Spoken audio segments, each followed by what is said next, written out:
Hair transplantation చేస్తున్నారు కదా మేము ఈ మధ్య, అసలు అది ఎట్లా చేస్తారంటే దాని ప్రొసీజర్ ఎట్లా ఉంటుంది, అది సేఫ్ అయినా? సేమ్ థింగ్, మళ్ళీ సేఫ్టీ కోసం చూసుకుంటే again your check qualifications. So ఒక మార్కెట్లో ఒక ప్రొసీజర్ ఉంది అంటే ఆ డాక్టర్ చేయగలుగుతున్నారా అంటే ఆ డాక్టర్ క్వాలిఫికేషన్ చూసుకోవాలి. సో ప్రతిదీ మనకి సపోజ్ యూట్యూబ్లో చూసుకొని 10 రోజుల్లోని నెల రోజుల్లోనే ఒక డాక్టర్ అయిపోలేరు.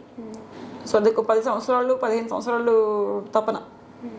సో ఒక డాక్టర్గా మనం ఒక ప్రొసీజర్ చేయాలి అంటే స్పెషలిస్ట్ డాక్టర్గా, I mean to say specialist డాక్టర్గా. సో ఈ స్పెషలిస్ట్ డాక్టర్ గారు హెయిర్ ట్రాన్స్ప్లాంటేషన్లో ఎక్స్పీరియన్స్ ఉంటుంది మాకు. సో వెనకాతను తీసిన హెయిర్స్ అనేది తీసి ఫ్రంట్ పార్ట్లో ఎక్కడైనా ట్రాన్స్ప్లాంట్ చేయాలని చేస్తాం. సో ఎంత ఎనస్థీషియా ఇవ్వాలి, అసలు నిజంగా పేషెంట్ ఎలిజిబులా కాదా, వాళ్ళకి చేయొచ్చా చేయకూడదా, వాళ్ళకి basic ECGs, chest x-rays, blood టెస్ట్లు ఇవన్నీ చేసిన తర్వాత వాళ్ళకి టెస్ట్ టెస్టులు చేస్తాం ఎనస్థీషియా పడుతుందా లేదా అని.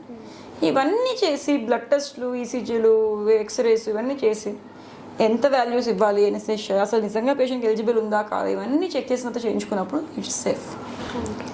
బట్ అంతేగాని ఇక్కడ ఏమీ హెయిర్ లేదు, మొత్తం ఉన్న హెయిర్ అంతా తీసేసి ఎక్కడో పెట్టేసి ఎనస్థీషియా ఎక్కడో తెలియకుండా, ఆపరేషన్ థియేటర్ లేకుండా, ఎమర్జెన్సీ డ్రగ్స్ లేకుండా, ఏమీ లేకుండా చేసుకున్నట్టయితే it is very unsafe. So again please always recheck. ఎప్పుడు హెయిర్ ట్రాన్స్ప్లాంటేషన్ చేసేటప్పుడు మీకు డెర్మటాలజిస్టులు కానీ ప్లాస్టిక్ సర్జన్స్ కానీ యూజువల్గా హెయిర్ ట్రాన్స్ప్లాంటేషన్ చేస్తారు. సో ఇవి పోస్ట్ గ్రాడ్యుయేషన్ డిగ్రీస్. సో ఇవి ఉన్నట్టయితే మీరు సేఫ్ హ్యాండ్స్ ఉన్నట్టు.